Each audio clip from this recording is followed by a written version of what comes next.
Jadi ada dua syarat nih, bukan masjid lintas. Jadi memang yang sholat itu aja orangnya, ya. Terus punya imam rawatib. Dia bikin jamaah tanpa izin daripada imam masjid tersebut, itu hukumnya adalah makruh. Kalau mendapatkan izin daripada imamnya, atau tampaknya kita bisa mengetahui bahwasannya imamnya ridho membolehkan, itu hukumnya tidak makruh. Tetapi berbeda kalau misalnya masjidnya perlintasan, walaupun dia punya imam rawatib, boleh kita membuat jamaah yang lainnya walaupun sedang sholat imamnya.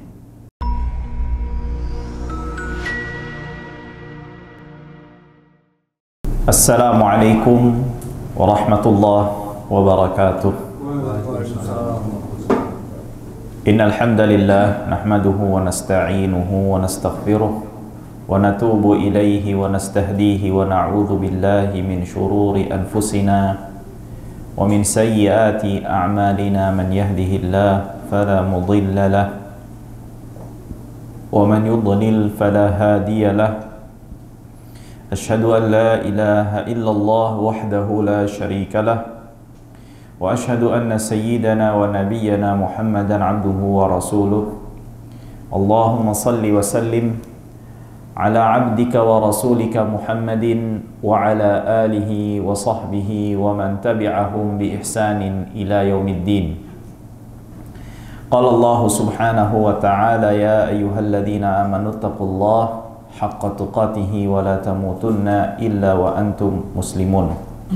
Allahumma 'allimna ma yanfa'una wanfa'na bima 'allamtana wa zidna 'ilman yanfa'una. Rabbi shrah li sadri wa yassir li amri wahlul 'uqdatan min lisani yafqahu qawli. Para ikhwah sekalian, alhamdulillahirabbil alamin.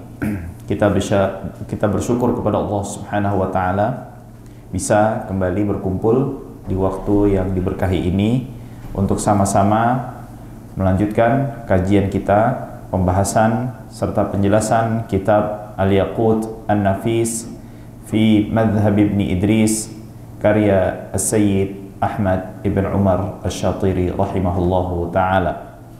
Melanjutkan pembahasan yang sebelumnya yang kita telah masuk pembahasan mengenai sholat berjamaah, dan kita sudah mengetahui makna jamaah dari sisi bahasa dan juga dari sisi syariat, dan di mana sholatul jamaah ini memiliki beberapa hukum yang berbeda berkaitan dengan sholat yang akan dilaksanakan dan dilakukan secara berjamaah. Dan kita sudah mengetahui sholatul jamaah ini hukumnya fardhu ain, artinya diwajibkan untuk setiap muslim, ya, yang telah terpenuhi syarat yang mewajibkan muslim tersebut untuk melaksanakan sholat, sholat secara berjamaah, yaitu pada hari Jumat, itu atau yang kita kenal dengan sholatul Jumu'ah. Dan kita juga sudah mengetahui bahwasannya hukum sholat berjamaah, ya, atau sholat 5 waktu, ya, sholat wajib yang 5 waktu dilakukan secara berjamaah ini hukumnya adalah fardu kifayah. Dan kita sudah membahas secara panjang lebar, ya, diskusi mengenai dalil yang dimana para ulama Syafi'iyah menguatkan hukum salat berjamaah untuk pelaksanaan salat 5 waktu secara berjamaah ini hukumnya adalah fardu kifayah. Dan kita juga sudah menjawab sebagian saja walaupun tidak seluruhnya, ya, dalil-dalil yang dijadikan dasar oleh sebagian para fuqaha, ya, baik di dalam madhab Syafi'i atau di luar madhab Syafi'i, yang mengatakan bahwasannya hukum sholat berjamaah atau sholat 5 waktu secara berjamaah ini hukumnya sunnah, dan yang mengatakan fardu ain. Nah, lalu kita melanjutkan di mana penulis rahimahullahu ta'ala, ya, mengatakan fardu ain dan juga kifayah, ya, atau seseorang wajib melaksanakan sholat Jumat dan sholat 5 waktu secara berjamaah ini menjadi fardu kifayah untuk dirinya. Itu siapa saja? Bagi alal ahrar, orang-orang merdeka. Tentu ini kita bicara pada di era terdahulu di mana masih ada perbudakan, ya, atau manusia ini ada dibagi menjadi dua, adalah orang merdeka dan hamba sahaya. Artinya seseorang yang dalam kondisi merdeka, tentu alhamdulillah pada masa ini semua orang adalah merdeka, maka hukum fardu kifayah ini tertuju pada kita semua, ya. Nah, bagi hamba sahaya pada zaman itu, maka tidak terikat atau tidak terikat dengan hukum fardu kifayah. Lalu yang selanjutnya ar-rijal, laki-laki, ya. Laki-laki di sini adalah laki-laki dewasa. Tentu anak-anak tidak, ya, terkena hukum fardu kifayah untuk melaksanakan sholat yang 5 waktu, ya, dengan hukum fardu kifayah. Lalu yang selanjutnya adalah al-muqimin, yaitu orang-orang yang bermukim. Makna mukim di sini adalah bukan hanya terbatas seseorang yang menjadi penduduk tetap pada satu wilayah atau satu daerah. Itu tidak terbatas itu saja. Artinya kayak kita nih sekarang saat ini, ya, bisa dikategorikan, atau yang umumnya yang hadir di sini bisa dikatakan sebagai penduduk tetap di daerah sini.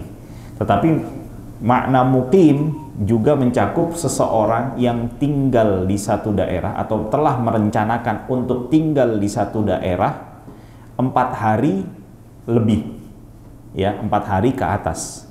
Jadi bila ada seseorang, misalnya saya dari Jakarta datang ke kota misalnya Bandung, dan saya sudah merencanakan untuk tinggal selama 4 hari lebih, ya. Tentu perhitungan 4 hari di sini di luar waktu masuk dan di luar waktu kepulangan.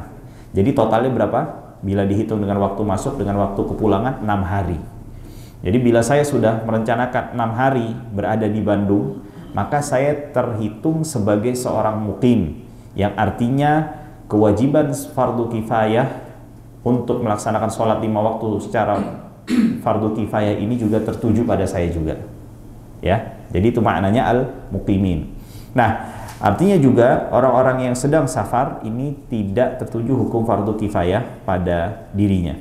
Nah, penulis rahimahullahu taala, ya, dalam naskah ini tidak menyebutkan syarat yang lainnya yang dimana disebutkan di dalam naskah lainnya. Jadi ada sedikit perbedaan naskah. Yang di antara syaratnya lagi adalah al-masturin, adalah seseorang yang memiliki pakaian untuk dikenakan. Makna pakaian di sini bukan berarti dia tidak bisa difahami atau tidak difahami bahwasannya dia tidak memiliki sama sekali pakaian yang tidak bisa ia kenakan, tapi mencakup di sini adalah apa? Pakaian yang layak untuk dia kenakan. Ya, misalnya seseorang memiliki tingkat sosial tertentu, ya, misalnya dia punya kedudukan tertentu di tengah masyarakatnya, tidak mungkin dia keluar, ya, dengan menggunakan kaos oblong misalnya, atau di tengah masyarakat yang normalnya seseorang itu tidak diperkenankan misalnya mengenakan pakaian dengan lengan pendek misalnya, dan dia tidak mendapatkan pakaian melainkan dengan lengan pendek. Artinya kalau dia keluar dengan pakaian lengan pendek yang saat itu dia tidak memiliki pakaian melainkan hanya yang lengan pendek saja, ya, maka dia termasuk orang yang mendapatkan uzur atau tidak berlaku hukum fardu kifayah untuk dirinya. Dan juga syarat yang selanjutnya adalah seseorang tersebut tidak terdapat uzur-uzur yang membolehkan dirinya untuk tidak melakukan atau menghadiri sholat berjamaah yang 5 waktu. Dan syarat yang selanjutnya adalah dia sedang tidak dalam kondisi melaksanakan akad sewa menyewa yang diharuskan untuk diselesaikan di saat itu juga. Jadi kita ketahui seseorang yang memiliki keahlian diminta oleh orang lain untuk mengerjakan suatu pekerjaan yang dia mampu untuk menyelesaikannya atau melakukannya. Bila dia diminta untuk mengerjakan satu pekerjaan yang kebetulan pekerjaan tersebut diminta untuk segera dikerjakan dan diselesaikan bertepatan dengan apa? Waktu sholat, tibanya waktu sholat. maka hukum fardu kifayah tidak berlaku bagi orang ini. Tidak berlaku bagi orang ini. Jadi selesaikan pekerjaannya terlebih dahulu.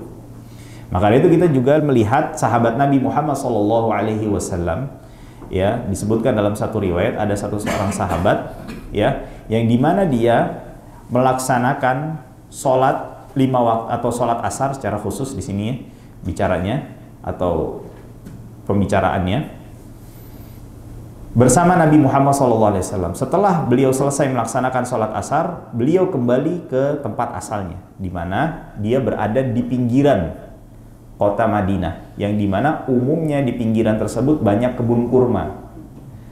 Nah, biasanya para sahabat yang tinggal di pinggiran kota Madinah di kala itu sedikit mengakhirkan apa? Sholat asar. Karena kenapa? Untuk menyelesaikan pekerjaan, ya, mengurusi kebun kurmanya terlebih dahulu. Ya, jadi nggak bisa dikatakan orang yang mengakhirkan karena ada pekerjaan yang sedang ia kerjakan itu sebagai orang yang melalaikan sholat. Enggak, selama masih di dalam waktu sholat. Nah, dan ia dapati orang tersebut, sahabat tersebut, ketika kembali mendapati orang-orang di daerahnya belum melaksanakan sholat, dan dia akhirnya sholat bersama kaumnya kembali. Baik. Nah, dari syarat-syarat yang disampaikan ini kita ketahui bahwasannya tidak diwajibkan bagi perempuan untuk melaksanakan sholat berjamaah. Nah, kriteria sholat berjamaah ini, sholat yang 5 waktu ini, dikatakan satu tempat ini sudah melaksanakan sholat berjamaah itu, ya, satu daerah ini dikatakan sudah melaksanakan sholat berjamaah. Itu ketika syiar sholat berjamaah itu tampak dari daerah tersebut. Tampak, jadi kelihatan, tidak saking sedikitnya sampai tidak terlihat. Itu berarti walaupun ada tapi tidak terlihat syiarnya, tidak nampak syiarnya, berarti daerah tersebut tidak dikatakan sudah melaksanakan apa? Sholat berjamaah. Bila satu wilayahnya kecil dan cukup dengan satu tempat melaksanakan sholat jamaah, maka cukup. Tetapi bila tempat atau daerahnya itu luas, ya, sehingga tidak memungkinkan orang dari sisi utara untuk datang ke pusat dan timur, barat, dan seterusnya, ya, melainkan dengan cukup atau mendapatkan kesulitan, maka diharuskan untuk apa? Melaksanakan beberapa sholat berjamaah. Jadi harus ada beberapa masjid. Nah, bila sholat berjamaah ini sampai tidak terlihat, kata para ulama, seperti yang dikatakan Imam Bajuri, falau atbaqu ala iqamatiha fil buyut walam yadhhar biha syi'arun lam yasqutil fard. Kalau sekiranya seorang ini pada bersepakat satu daerah ini sholatnya di rumah semuanya, sehingga dengan sholat di rumah, semua orang ini sholat di rumah, menjadikan sholat jamaah ini tidak tampak, ya, dan maka tidak dikatakan mereka telah melaksanakan kewajiban melaksanakan sholat berjamaah. Fa in tana'u min iqamatiha ala ma dzukir, kalau sama sekali nggak melaksanakan sholat berjamaah, qatalahumul imam au naibuhu dunal ahad. Maka di antara tugas yang dianjurkan bagi seorang pemimpin kaum muslimin untuk menegur dan melakukan tindakan kepada daerah tersebut. Jadi dilakukan apa? Tindakan agar apa? Supaya kembali melaksanakan sholat berjamaah, ya. Nah, lalu selanjutnya wassunnah, dan sholat jamaah yang disunnahkan, ya. Apa? Kama fil janazati, seperti sholat janazah. Tentu sholat janazah hukumnya fardu kifayah, tetapi pelaksanaannya secara berjamaah ini adalah hukumnya sunnah, ya. Wal idain, dan sholat 2 hari raya, ya, sholat 2 hari raya. Karena sholat id, ya, juga hukumnya, sholat idnya sendiri itu hukumnya adalah apa? Sunnah, ya. Begitu juga yang tidak disebutkan oleh penulis, seperti sholat meminta hujan juga disunnahkan untuk dilakukan secara berjamaah. Sholat 2 gerhana, ya, matahari dan bulan, sholat tarawih, dan juga witir di bulan Ramadan, itu semua disunnahkan. Ada anjuran secara khusus, ya, bukan hanya sholatnya saja, tapi ada anjuran lebihnya lagi. Sholatnya dianjurkan, disunnahkan, ada lebihnya lagi, yaitu disunnahkan untuk dilakukan secara berjamaah. Lalu yang selanjutnya adalah wa mubahah, dan yang diperbolehkan. Jadi hukumnya mubah, artinya tidak dianjurkan, tidak dilarang. Ya, makna mubah kan begitu. Tidak diperintahkan, tidak dilarang, tengah-tengah. Seperti apa? Kama fir rawatib wat tasbih. Seperti sholat rawatib. Seperti sholat apa? Rawatib. Jadi diperbolehkan seseorang melaksanakan sholat berjamaah, ya, pada pelaksanaan sholat rawatib. Ya, setahu ana di Turki ini ada kebiasaan seperti ini. Sholat qobliyah subuh dilakukan secara berjamaah, setahu ana ya. Wallahu alam. Ya, jadi sholat qobliyah subuh ini melakukannya secara berjamaah, lalu dilanjutkan dengan sholat subuhnya. Ya, dan juga wat tasbih, dan sholat tasbih. Nah, sholat tasbih ini apa? Sholat sebanyak 4 rakaat. Di setiap rakaatnya diucapkan tasbih subhanallah walhamdulillah wala ilaha illallah wallahu akbar sebanyak 75 kali, dengan pembagiannya setelah membaca surah ya, itu sebanyak 15 kali. Setelah doa ruku 10 kali, setelah i'tidal 10 kali, setelah sujud, doa sujud ya, 10 kali, setelah duduk di antara 2 sujud 10 kali sujud, dan yang terakhir 75-nya adalah ketika duduk istirahat, atau kalau misalnya tahiyat setelah membaca tahiyat. Nah, para ulama memang berselisih dalam penilaian dalil sholat tasbih. Sebagian mengatakan hasan, sebagian mengatakan dhaif, sebagian kecil ada yang memasukkan hadis-hadis sholat tasbih ini ke dalam kelompok hadis maudhu. Jadi kalau hadis maudhu itu bukan hadis, sudah memang fix, bukan hadis. Sebagian seperti Imam Ibnul Jauzi. Tetapi jumhurul ulama yang saya ketahui ya, itu mensunnahkan sholatut tasbih. Bahkan sebagian ulama Syafi'iyah sampai mengatakan termasuk seseorang yang sangat amat lalai dengan agamanya ketika seseorang tidak pernah sekalipun melaksanakan sholat tasbih. Perhatikan ya, sampai mengatakan termasuk orang yang sangat amat lalai dan tidak memperhatikan agamanya seumur hidupnya, sekalipun tidak pernah melaksanakan sholat tasbih. Maka dari itu hal ini berdasarkan di dalam hadis tersebut, di mana Rasulullah SAW memberikan pesan kepada pamannya Abbas ibn Abdul Muttalib, di mana Rasulullah SAW mengatakan kalau bisa seminggu sekali atau sebulan sekali, bahkan kalau bisa jangan sampai ditinggalkan walaupun seumur hidup sekali. Nah, karena di situ disebutkan dalam hadis tersebut fadilahnya mengampuni seluruh dosa yang pernah kita lakukan. Salatut tasbih. Ya, ala kulli hal. Nah, kembali lagi. Jadi, ini termasuk ke dalam kategori salat sunnah atau salat yang diperbolehkan atau hukumnya mubah untuk dilakukan secara berjamaah. Dalilnya mana? Dalilnya adalah ketika Rasulullah SAW melaksanakan sholat malam, sholatul lail, ya, dimana ketika itu sahabat yang mulia Abdullah bin Abbas radhiyallahu taala anhuma bermalam di rumah Rasulullah sallallahu alaihi wasallam. Lalu ketika Rasulullah melaksanakan sholat malam, Abdullah bin Abbas ikut serta bersama Rasulullah melaksanakan sholat malam, dan Rasulullah tidak melarangnya. Artinya ini diperbolehkan. Kenapa hukumnya mubah? Karena tidak ada anjuran secara khusus untuk kita melaksanakan sholat-sholat sunnah di sholat-sholat sunnah tersebut untuk dilakukan secara berjamaah. Nah, begitu juga Rasulullah pernah melakukan sholat malam, tiba-tiba sahabatnya udah ngumpul di belakang. Ya, lama. Akhirnya Rasulullah sampai terpaksa sholatnya apa? Duduk. Karena kelihatan separuh badannya aja. Atau setelah selesai sholat di belakang sahabat udah rame.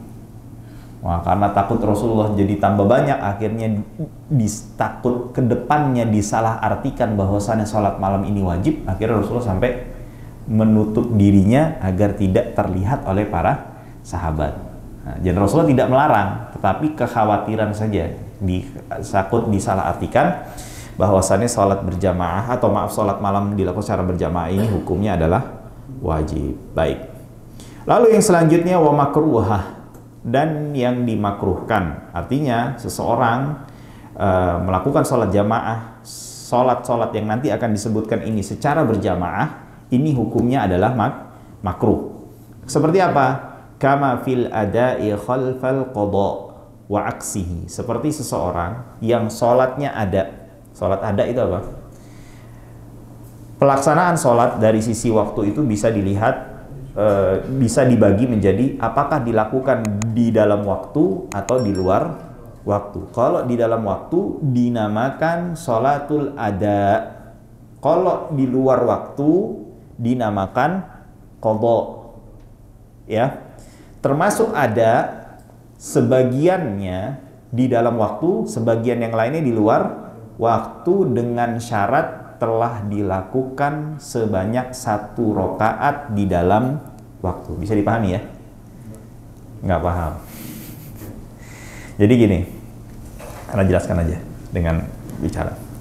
Misalnya kita sholat zuhur atau sholat maghrib. Ya, sholat maghrib deh. Dan sudah mendekati akhir waktu sholat maghrib, yang artinya sudah mendekati masuknya waktu sholat isya.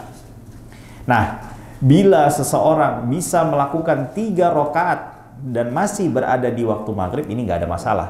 Ini semua artinya sholatnya ada. Dan bila seseorang melaksanakan sholat maghrib di luar waktu maghrib, artinya dia melaksanakannya baik di waktu isya, di waktu asar, di waktu zuhur, di waktu, ya pokoknya di luar waktu maghrib yang kita ketahui, dari terbenam matahari sampai hilangnya syafaq merah, artinya sampai masuk waktu isya, maka itu dinamakan qadha.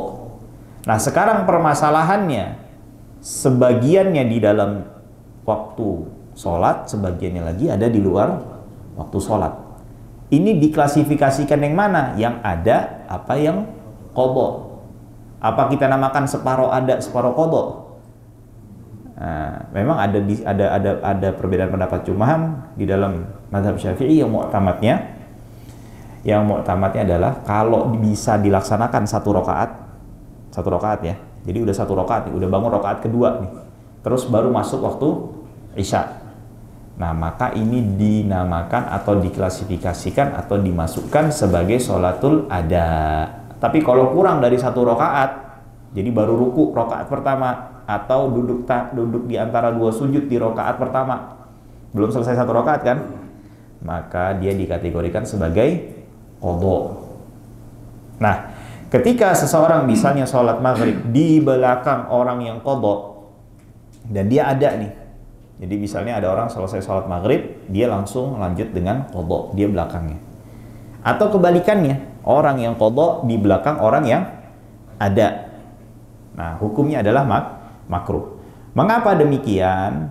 Dikarenakan ini termasuk sholat yang apa? Sholat yang diperselisihkan hukumnya. Karena sebagian ulama mengatakan hukumnya tidak sah menurut jumhur ulama. Adapun di dalam mazhab Syafi'i hukumnya juga sah. Atau seseorang melakukan sholat tarawih di belakang orang yang sholat witir, ya, hukumnya adalah apa? Makruh. Ya, hukumnya adalah makruh. Atau sebaliknya, yang witirnya si makmumnya, yang tarawihnya imamnya, hukumnya adalah makruh, ya.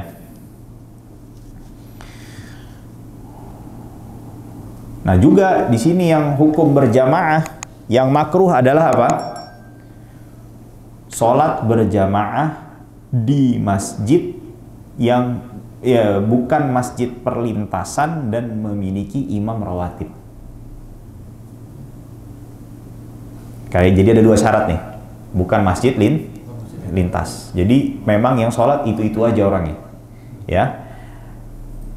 Terus punya imam rawatib. Dia bikin jamaah tanpa izin daripada imam masjid tersebut, itu hukumnya adalah makruh. Kalau mendapatkan izin daripada imamnya, atau tampaknya kita bisa mengetahui bahwasannya imamnya ridho membolehkan, itu hukumnya tidak makruh. Tetapi berbeda kalau misalnya masjidnya perlintasan, walaupun dia punya imam rawatib, boleh kita membuat jamaah yang lainnya walaupun sedang sholat imamnya. Paham ya? Kadang kan suka ada imamnya terlalu panjang bacaannya, sedangkan nih rombongan musafir, dia sedang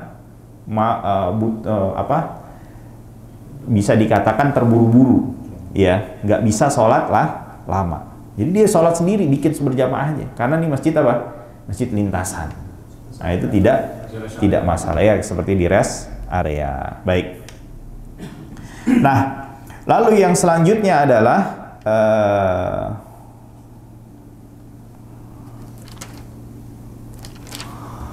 di antaranya wa mamnu'ah, dan yang dilarang, ya, dilarang. Ya, artinya tidak boleh melakukan sholat jamaah. Sholat ini dilakukan secara berjamaah. Itu seperti apa? Kama idakhtalafa nazmas salataini kasubhin wa khusuf. Seperti seseorang yang sholat berjamaah antara imam, ya, dan makmumnya itu memiliki perbedaan ritme sholatnya atau perbedaan gerakan sholatnya. Seperti apa? Seperti orang yang sholat subuh di belakang orang sholat khusuf gerhana.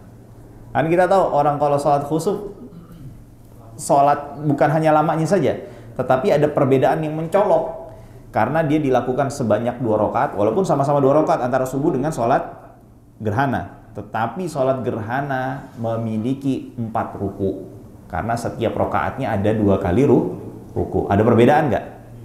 Atau misalnya ada orang yang sholat jenazah, orang sholat isya di belakang orang sholat jenazah, itu jelas banget beda, karena sholat jenazah tidak memiliki ruku dan sujud, sedangkan sholat isya memiliki ruku dan sujud. Akan tetapi untuk yang model pertama, yang pembahasan yang pertama, di belakang orang yang sholat khusuf, bila dia bermakmum di ruku yang kedua pada rakaat yang kedua, itu diperbolehkan.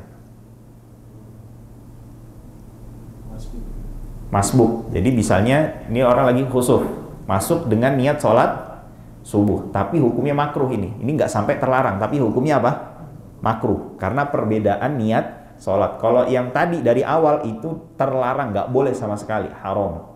Ya. Adapun yang kedua ini boleh tapi sifatnya makruh. Artinya sah. Kalau yang kita bicarakan ini tidak sah berjamaah dengan orang yang sedang sholat gerhana, imamnya, makmumnya adalah orang yang melakukan sholat subuh. Baik.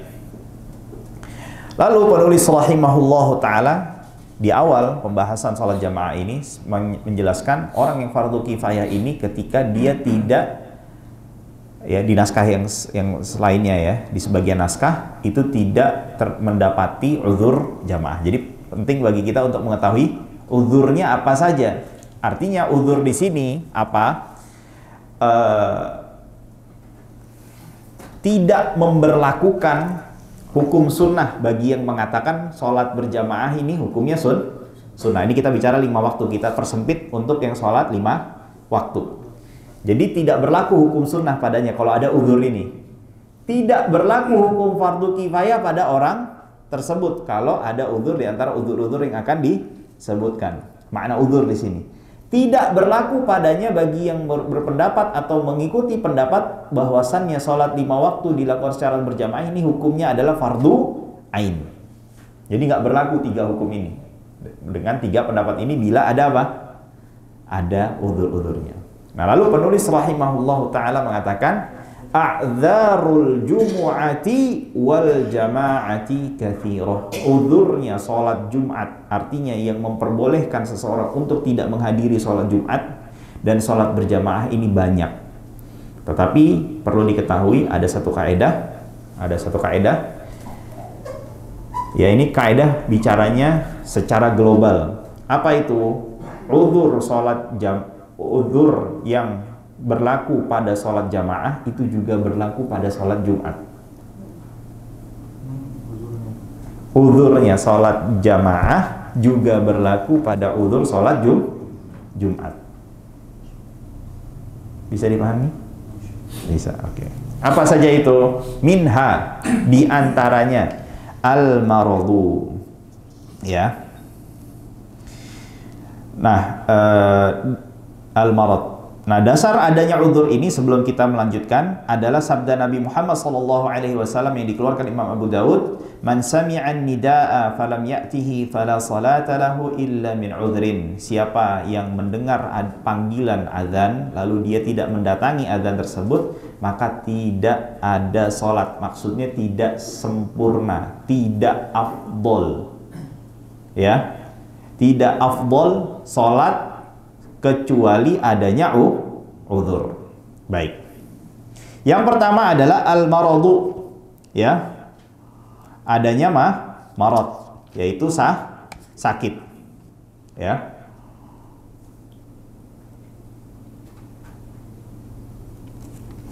Adanya sakit.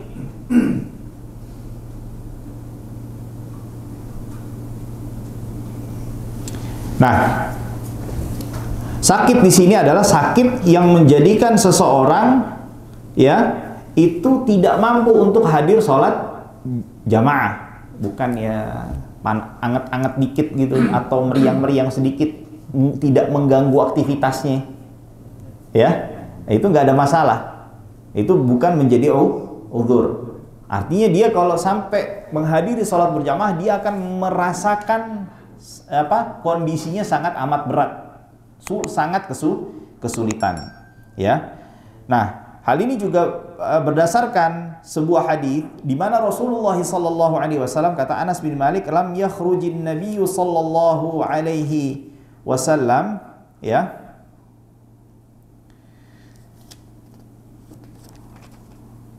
Ya, lam yakhrujin nabiyyu sallallahu alaihi wasallam, ya. Thalathan, 3 hari, fa'uqimatis salatu fadhahaba Abu Bakar, lalu Abu Bakar keluar, yataqaddam faqala an-nabiy sallallahu alaihi wasallam bil hijab farafa'ahu, lalu Nabi Muhammad membuka hijabnya dan memberikan isyarat untuk apa? Untuk Untuk Abu Bakar menjadi imam salat, ya. Lalu yang selanjutnya adalah wal khaufu 'alal ma'sum. Ya, memiliki kekhawatiran akan keselamatan akan maksum. Maksum di sini siapa? Nama orang, bukan. Maksudnya maksum ini adalah segala hal yang dilindungi oleh syariat dan memiliki nilai.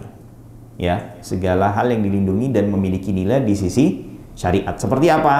Jiwa, harga diri, harta, dan kekhususan. Ya, hak khusus. Hak khusus itu seperti apa ya? Hak khusus tuh kayak izin memperbolehkan seseorang memelihara anjing. Ya. Boleh nggak kita bertransaksi jual beli anjing? Hah? Nggak boleh. Karena kenapa? Syarat barang yang ditransaksikan itu harus suci di antara syarat sahnya dalam syariat. Nah, sekarang anjing itu hukumnya apa dalam mazhab Syafi'i? Najisul ain. Ya haram dimakan, tapi dia statusnya najisul ain. Zatnya anjingnya itu sudah najis. Maka tidak berlaku atau syaratnya tidak terpenuhi sehingga tidak bisa ditransaksikan. Akan tetapi di saat yang bersamaan syariat mengizinkan seseorang untuk memelihara anjing. Nah, kalau yang namanya untuk pemenuhan kebutuhan anjing ini pasti harus adanya apa? Transaksi kan? Maka syariat para ulama mengatakan yang diperjualbelikan di sini bukanlah anjingnya, objek transaksinya, tetapi hak penggunaan dan pemanfaatan. Nah, juga termasuk di dalam sini apa? Takut sama anjing nih, kalau anjingnya kenapa-napa juga boleh kita untuk apa? Jelas ya? Nah, itu dia. Atau bahkan punya orang lain. Jadi misalnya kita dititipi barangnya orang lain nih. Kalau kita sholat jamaah, akhirnya bisa apa? Barangnya hilang. Bukan barang kita padahal kan, tidak berkaitan dengan diri kita secara langsung, tapi milik orang lain. Diperbolehkan, itu termasuk uzur, karena ini termasuk apa? Maksum, yang memiliki nilai di dalam syariat. Ya. Lalu yang selanjutnya adalah wasyiddatil har. Ya, ketika terik panas. Fid dhuhri, ketika sholat zuhur. Nah, para ulama menjelaskan syiddatil har di sini juga diperhatikan apa? Dua hal lagi. Lokasi daerahnya memang beriklim sangat ekstrim panasnya. Itu dia. Lalu yang kedua adalah apa? Juga diperhatikan di waktunya. Artinya memang di saat momen musim panas. Kita tahu di daerah-daerah yang beriklim sangat ekstrim panasnya juga ada sebagian daerah tersebut yang memiliki musim dingin. Artinya kalau pas musim dingin berlaku juga nih uzur ini? Enggak. Ya. Nah, tapi ana bertanya kepada salah seorang syekh ana, "Ustaz, Syekh, apakah uzur ini berlaku saat ini? Kayak misalnya di Indonesia ini kan Masya Allah nih, kan ada perubahan apa?" Nah, soalnya kalau kita merujuk kepada kitab-kitab klasik dahulu, ya, jangankan Indonesia, Mesir aja itu nggak masuk. Artinya tidak berlaku uzur ini. Mesir loh, yang notabene dibandingkan sama Indonesia lebih panas Mesir.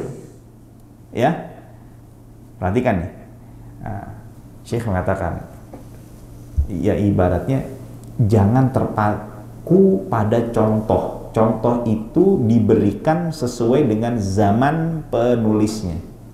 Tapi yang jadi tolak ukur apa? Kaedahnya. Nah, sedangkan zaman sekarang kayak gimana panasnya nih?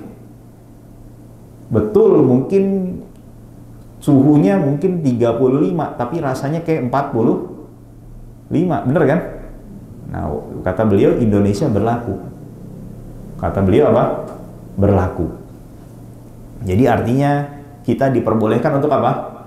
Untuk menunda pelaksanaan sholat berjamaah sampai muncul bayangan yang lebih panjang lagi sehingga memudahkan kita berteduh ya selama kita berjalan menuju masjid. Nah, tentu di sini penundaan ini dianjurkan di mana bagi orang yang sholat jamaah di mana? Di masjid. Nah, para ulama berselisih. Apakah ya penundaan ini berlaku hanya di sholat zuhur saja dan tidak diberlakukan pada sholat-sholat yang lainnya? Bisa dipahami ya? Karena kenapa? Karena Rasulullah SAW ya dalam hadis idza shtaddal harru fa'abridu bis shalah, jika panas memuncak maka dinginkanlah ya. Fa inna syiddatal harri min fayhi jahannam, karena panasnya apa? Bukan. Bergejolaknya panas ini termasuk daripada hembusan neraka jahannam. Nah,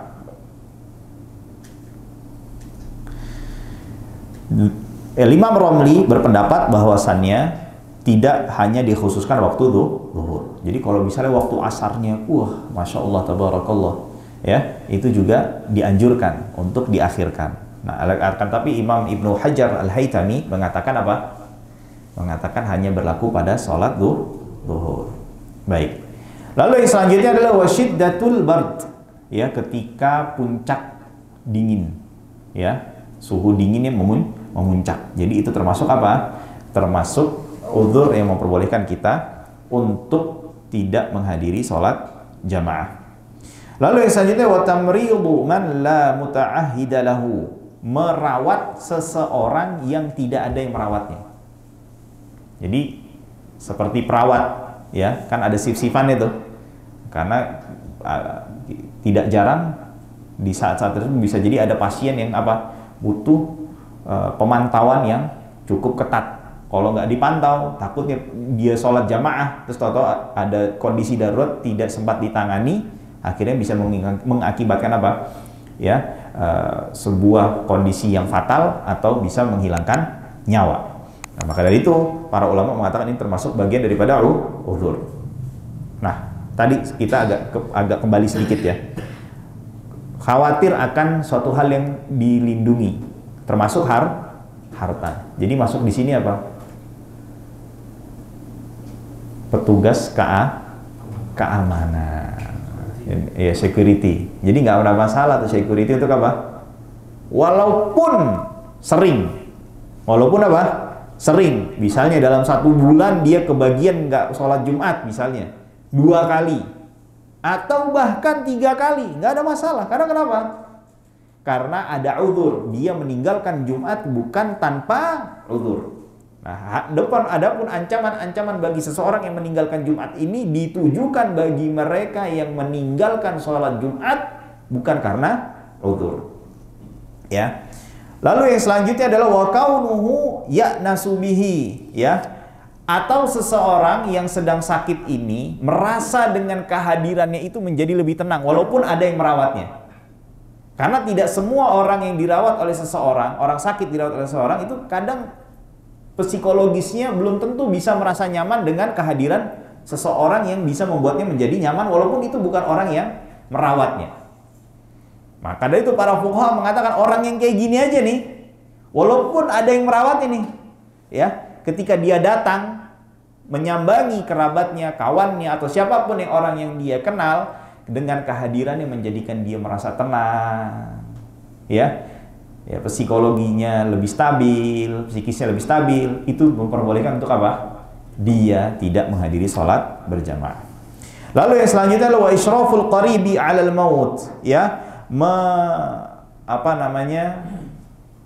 mengurus, ya, salah seorang kerabat, ya, tentu tidak hanya kerabat saja, siapapun dari seorang muslim yang memang dia bisa mengurus seseorang yang sudah berada di ujung kehidupannya, udah mau meninggal. Lalu yang selanjutnya adalah wal mataru in balla ats-tsaub wa lam yajid kinnan, dan adanya hujan, ya, yang menjadikan hujan tersebut, ya, kriteria hujannya. Jadi nggak semua hujan. Kita tahu kan hujan kan macam-macam intensitasnya kan beda-beda kan. Kata para ulama yang memperbolehkan seseorang untuk tidak menghadiri sholat berjamaah ketika hujan tersebut bisa membasahi pundaknya atau membasahi alas kakinya, ya.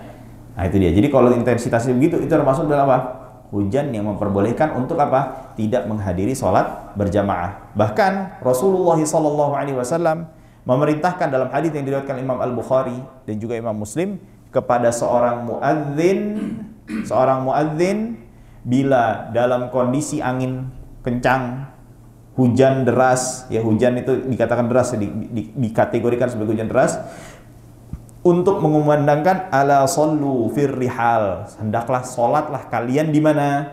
Di rumah-rumah kalian. Islam rahmat, ya. Mudah nggak Islam? Mudah, ya. Nah, tetapi berkaitan dengan hujan ini, ya, bila tidak mendapatkan misalnya semacam kayak payung. Kalau punya payung ya udah, itu bukan udzur, ya. Nah, ini adalah udzur-udzur yang memperbolehkan seseorang untuk tidak menghadiri sholat berjamaah. Tentu enggak semua udzur, karena kata penulis rahimahullahu taala katsirah, banyak, minha di antaranya. Nah, di antara yang enggak disebutkan juga oleh penulis di sini adalah kalau udah kelaparan atau terlalu haus. Ya, terlalu haus dan terlalu lapar, ya.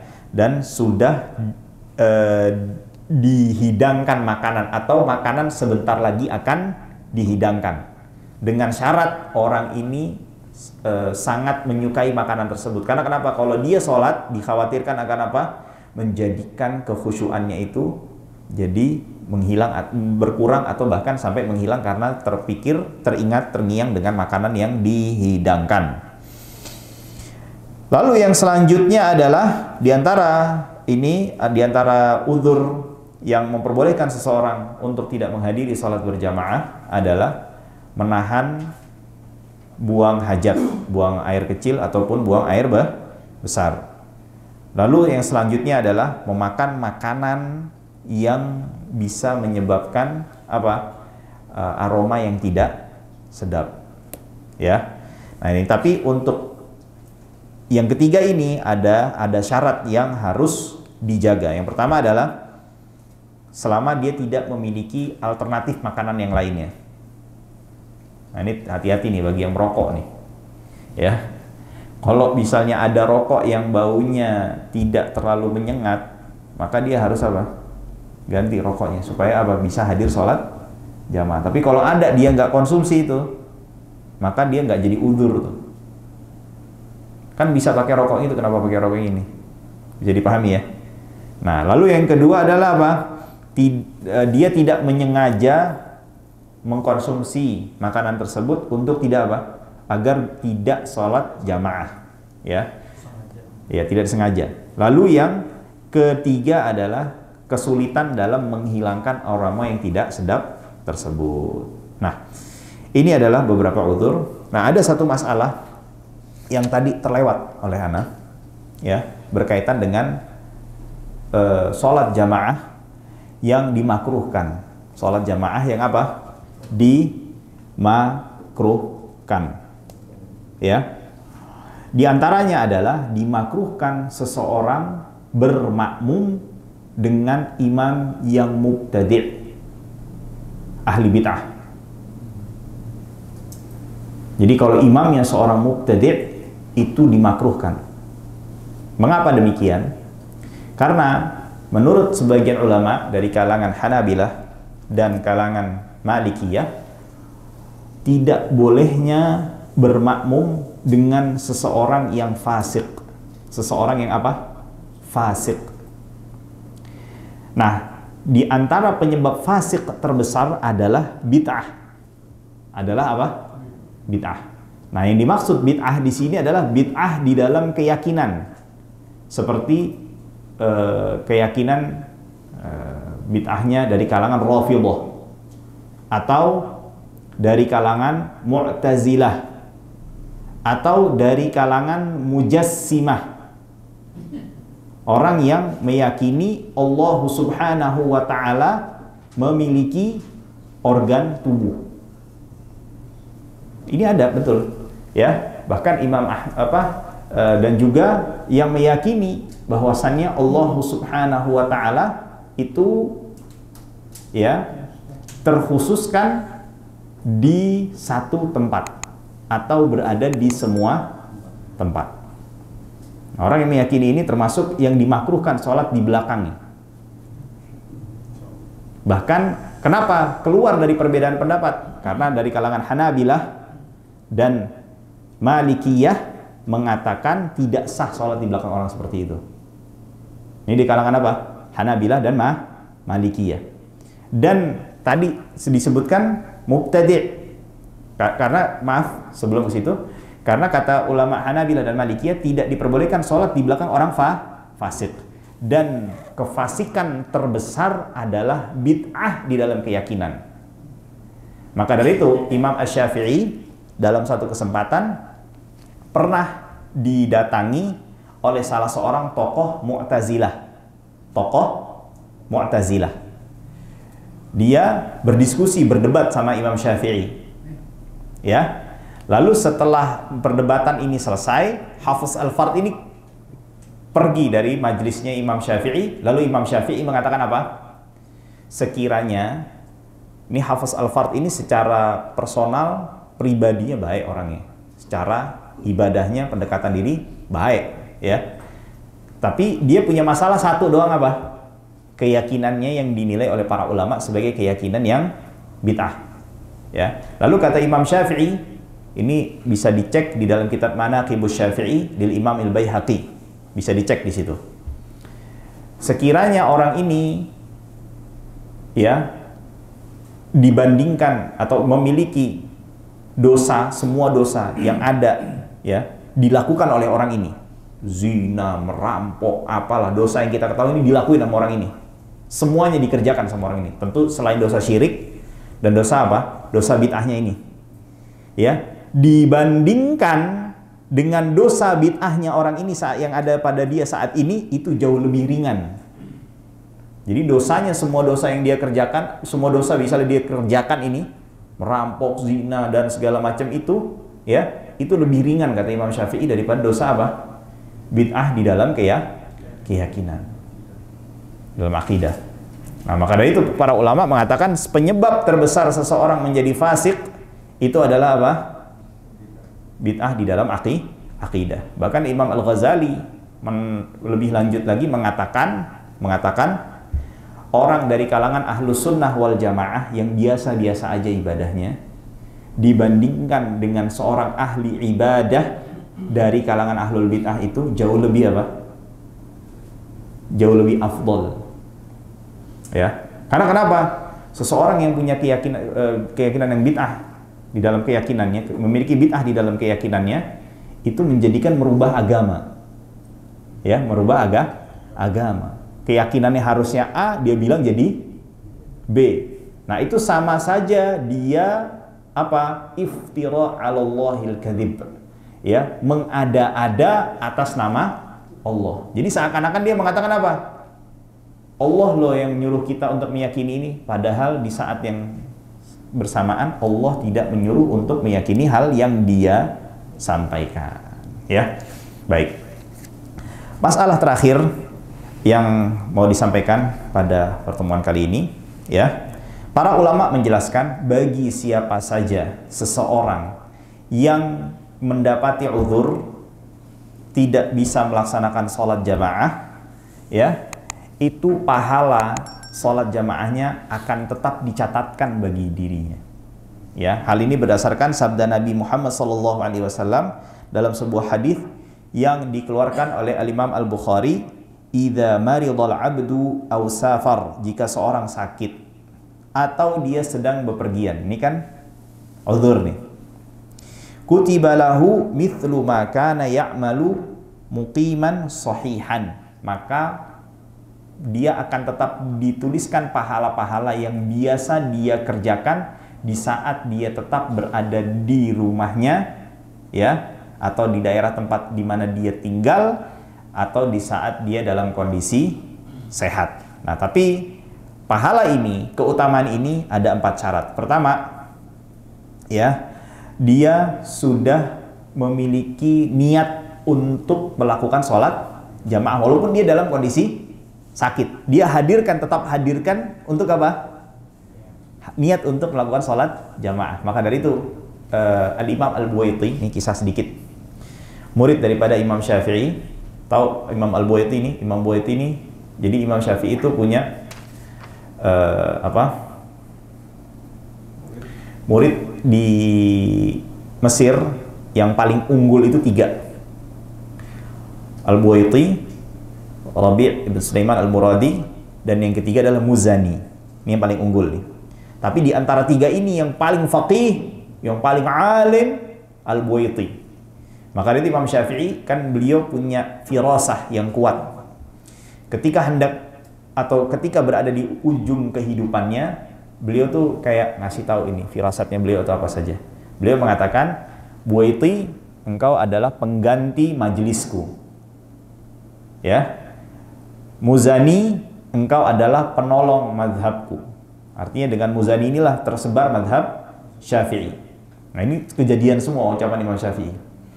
Nah, juga Imam Syafi'i mengatakan kepada Buwaiti, engkau akan meninggal di dalam belenggu.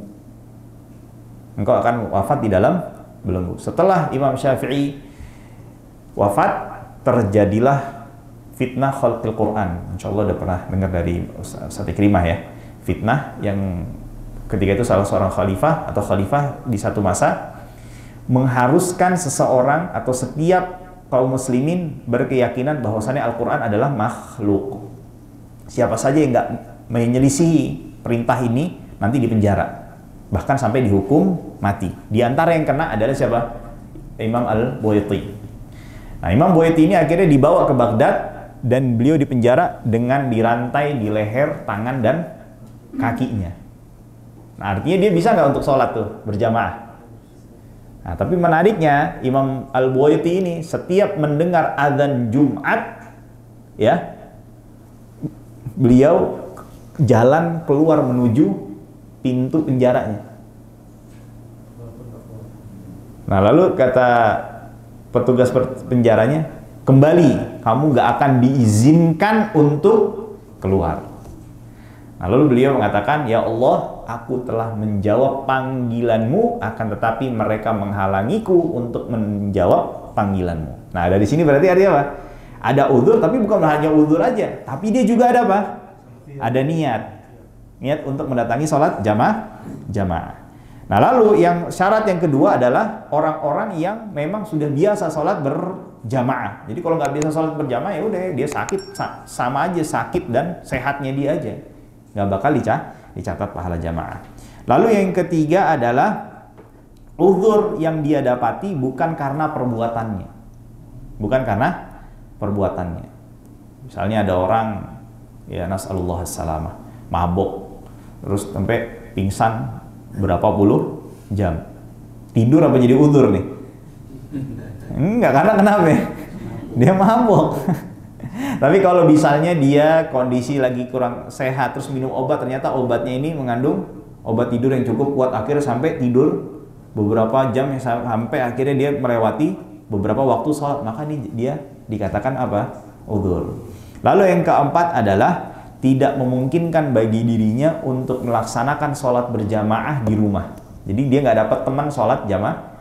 Kalau dia nggak dapat teman jamaah, ya, dan dia memang termasuk dia udah niat untuk sholat jamaah dan dia memang terbiasa melakukan sholat jamaah, dan uzurnya bukan karena ulahnya dia sendiri, dia tetap dihitung apa? Mendapatkan sholat berjamaah walaupun dia sholat sendirian tanpa berjamaah. Baik, wallahu ta'ala a'la wa a'lam, wa sallallahu wa sallam ala nabiyyina Muhammadin wa ala alihi wa sahbihi ajma'in. Walhamdulillahi rabbil alamin.